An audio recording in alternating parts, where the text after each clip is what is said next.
안녕하세요. 현실주의자입니다. 최근 시장이 좀 힘드실 것 같습니다. 어찌되었건 이틀 연속으로 하락했고 코스닥 같은 경우에는 롱바디 음봉이 발생했습니다. 충격이 굉장히 큰 상태인 거죠. 멀리서 보면 지금 시장은 계속해서 상승하고 있습니다. 제가 예전에 동트기전이 가장 어둡다라고 했을 때부터 시장은 계속해서 상승했어요.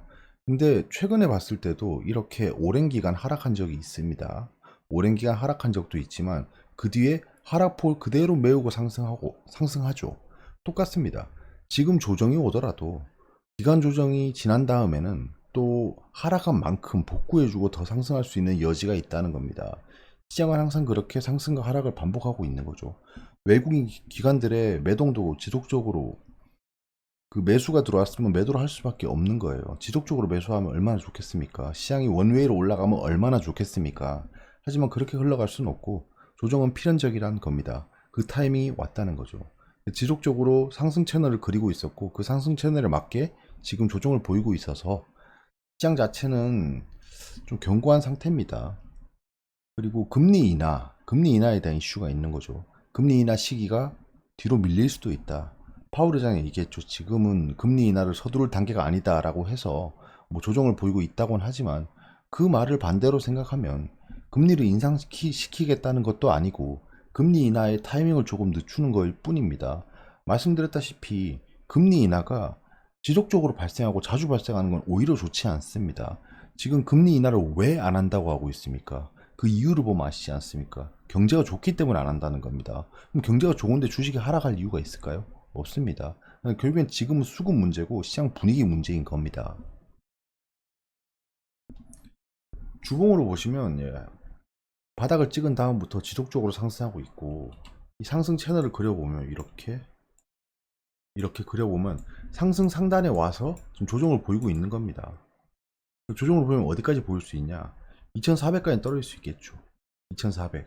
이거 너무 먼 거 아닌가요? 아닙니다. 그때도 이렇게 말씀드렸지 않습니까? 그 다음 상승하는 거고. 그렇게 흘러가는 겁니다. 시장 자금을 한번 알아보겠습니다. 언론은 조작할 수 있어도 데이터는 조작할 수가 없습니다. 그 데이터를 보면서 시장을 냉정하게 바라보셔야 됩니다.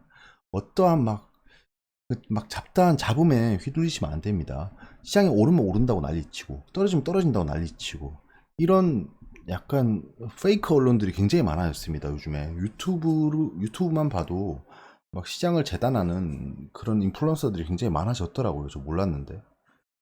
그 오늘을 해석하는 거죠. 현상을 해석하고 그런 것들에 너무 휘둘리지 마시기 바랍니다. 요즘에 너무 정보가 너무 많아졌어요. 데이터는 일정한데 정보만 많아졌습니다. 그게 문제인 거죠.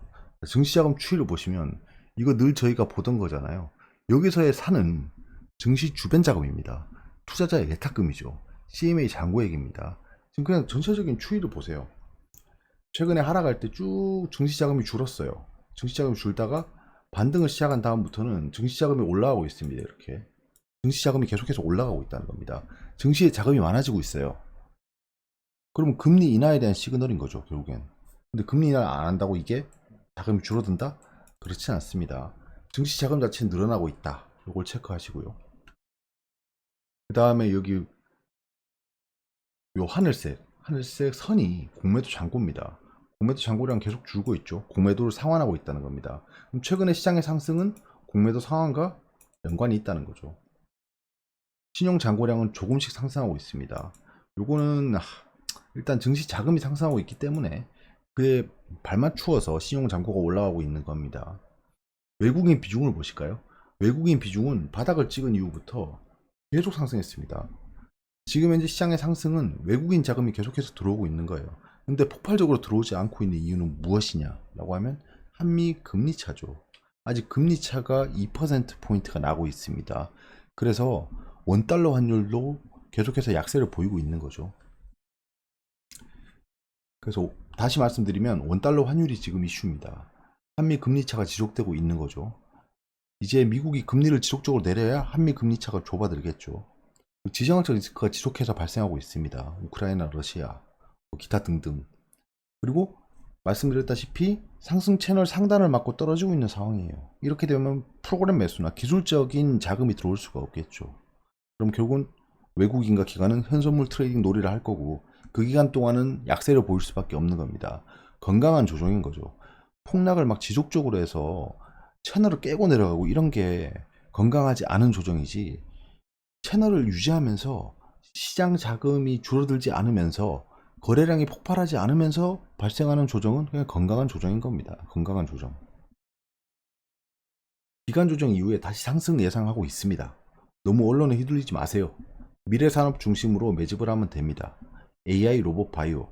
이건 제가 1년 전부터 계속 말씀드렸고, 최근에 대부분의 종목이 다 상승해 있죠. 제 포트 중심이기 때문에 저는 최근이 가장 제가 시장에 참여하면서 편안한 상태입니다. 편안한 상태예요.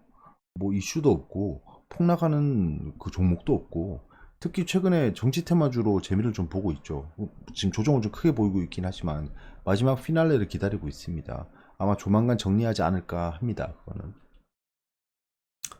주요 종목들을 몇 개 보고 마무리하도록 하겠습니다. 삼성전자 매매 동향을 보시면 얘도 똑같습니다. 삼성전자도 뭐 지금 엔비디아를 필두로 반도체 종목들이 상승하고 있죠. TSMC도 상승하고 있고, 특히 SK하이닉스도 상승하고 있습니다. 보시면 공매도 잔고가 계속해서 상환되고 있고, 역대 거의 최저의 공매도 잔고를 기록하고 있습니다. 그만큼 삼성전자에 대한 전망은 밝다라고 생각하고 있는 거죠. 10만 원을 저는 돌파할 거라고 보고 있습니다. 삼성전자는 10만 원을 돌파할 거라고 보고 있다. 외국인이 지속적으로 매수하고 있습니다. 최근 전저점을 찍고는 계속해서 외국인이 매수하고 있죠. 원웨이입니다. 개인도 계속해서 매도하고 있고요. 매도 당하고 있는 거죠. 매도를 당하고 있고, 외국인이 지속적으로 매수를 하고 있다. 신용이 막 늘면서 상승하고 있는 건 아니에요. 하이닉스입니다. 하이닉스는 지금 삼성전자보다 훨씬 좋죠. 제가 예전에 SK하이닉스가 삼성전자보다 좋을 것 같습니다 라고 했었잖아요. 근데 이렇게까지 좋아질 줄 몰랐어요. 사실 이 정도까지는 예상을 하지 못했는데, 그때 당시가 제가 이 공매도 잔고가 폭등했을 때 이때였죠. 공매도 잔고가 폭등했을 때 공매도가 정말 많이 발생했습니다. 그때 블락딜 이슈도 있었고, 그때만 해도 SK하이닉스가 이렇게 올라갈 줄은 몰랐을 건데, 최근에 결과만 보면 SK하이닉스가 삼성전자보다 훨씬 좋죠. 아마 상승세는 삼성전자보다 더 강할 거라고 예상하고 있습니다. SK하이닉스. 지금 수급도 굉장히 좋고요. 외국인이 지속적으로 들어오고 있고, 그렇다고 신용이 막 늘고 있지는 않습니다. 개인은 지속적으로 매도하고 있죠. 공매도 잔고도 거의 역대 최저를 기록하고 있습니다. 에코프로입니다. 에코프로가 저는 약간 이게 목리인데요. 일단은 최근에 하락이 굉장히 컸어요. 저도 약간 타격이 있습니다. 이건 타격이 있는데, 멀리서 보시면 하락이 끝나고 상승하는 가운데 조정을 보이고 있는 거예요. 여기서 만약에 지속적으로 하락을 해버린다 이러면 하락 지속이 되겠죠. 이건 굉장히 곤란합니다. 이러면 에코프로는 진짜 폭락이 나올 거예요. 근데 그럴 일이 발생할까 싶습니다. 일단 공매도 잔고가 지속적으로 줄고 있고요. 에코프로의 가장 큰 모멘텀은 지금 2차전지 이런 게 아니라 코스피로 이전한다라는 이슈잖아요. 코스피로 이전하게 되면 필연적으로 공매도를 상환해야 돼요. 이때 보시면 알겠지만 공매도 잔고 상환이 크게 일어나면 주가가 폭등합니다. 그러면 이때도 공매도 잔고가 상환이 되면 주가가 폭등하겠죠. 이렇게까지 너무 과하고요. 이거 너무 과했다. 공매도 잔고가 이게 제가 가지고 있는 거라서 너무 과하게 표시하면 안 됩니다. 공매도 잔고가 하락하면 주가가 상승했고, 공매도 잔고가 하락하면 주가가 상승할 거다라는 거죠. HLB입니다. 이건 제가 지금 가장 최근에 성적이 가장 좋은 종목입니다. 거의 뭐 지금 여기서 매수했기 때문에 상승폭이 굉장히 큰데요. 지금 에코프로는 HLB는 무조건이에요. 공매도 상환으로 상승한 겁니다. 뭐 리보세라림이란 이슈도 있겠지만 그거는 그냥 현상인 거고요. 공매도 잔고 상환으로 인해서 폭등이 나왔다. HLB는 항상 폭등이 나올 때는 공매도 잔고 상환이 있습니다. 공매도 잔고 상환 이렇게, 공매도 잔고 상환, 공매도 잔고 상환 이렇게 계속 상승하는 거예요. 그래서 공매도 잔고가 상환이 됐고 상승했습니다. 근데 여기서 조정을 보이거나 약간 전고점까지 가면서 공매도 잔고가 확 늘어날 수 있습니다. 이건 조심하셔야 돼요. 이걸 계속 지켜보고 있는 겁니다. HLB는 딴 걸 다 떠나서 공매도 잔고만 보고 있으면 됩니다. 근데 뭐 중장기적으로야 뭐 좋겠죠. 왜냐하면 이때의 큰 진폭이 이 상승을 위한 매집이었다고 생각하면 진짜 어마어마한 상황입니다. 이게 어마어마한 매집이 이루어진 거예요. 이때 물량이 얼마나 많이 회전했겠습니까? 근데 이 상승을 기다렸고 주도했던 세력들은 이때 물량을 홀딩하면서 물량을 증가시켰을 거란 말입니다. 이건 당연한 거 아니겠습니까? 그게 아니라면 이때의 진폭을 해석할 수 있는 방법이 없어요. 이거는 매집이었다고 밖에 볼 수 없습니다. 매집을 했기 때문에 매집 구간이 6만원대에서 4만원대 사이인 거죠. 그럼 세력들의 평단가는 5만원 정도라고 생각할 수 있어요. 5만원 거래량을 감안해 봤을 때. 그럼 지금 현재는 자기들이 매집한 물량의 거의 2배가 올라 있는 겁니다. 맞죠? 매집 단가에 거의 2배가 올라 있는 거고, 얘들이 뭐 2배 정도 먹고 빠지겠다라고 생각하면 지금부터 폭락이 나오겠죠. 근데 그걸 좀 봐야 될 것 같아요. 이 오랜 기간을 에너지를 응축했기 때문에 그 다음에 폭등은 어느 정도 나올지 좀 예상은 안 됩니다. 그래서 저는 3배가 올랐어도 홀딩하고 있는 거예요. 일단 지켜보고 있는 겁니다. 아시겠지만 저는 시장 방향성을 한 번도 틀린 적이 없습니다. 정말. 종목을 속일 수 있으나 돈과 전체적인 방향은 못 속입니다. 나무보단 숲을 보려고 하고 있습니다. 그래서 항상 시장 방향에 대해서 좀 거시적으로 보는 거죠. 동서고금을 막론하고 최적의 투자 시점은 남들이 다 안 좋다고 하고 도망갈 때입니다.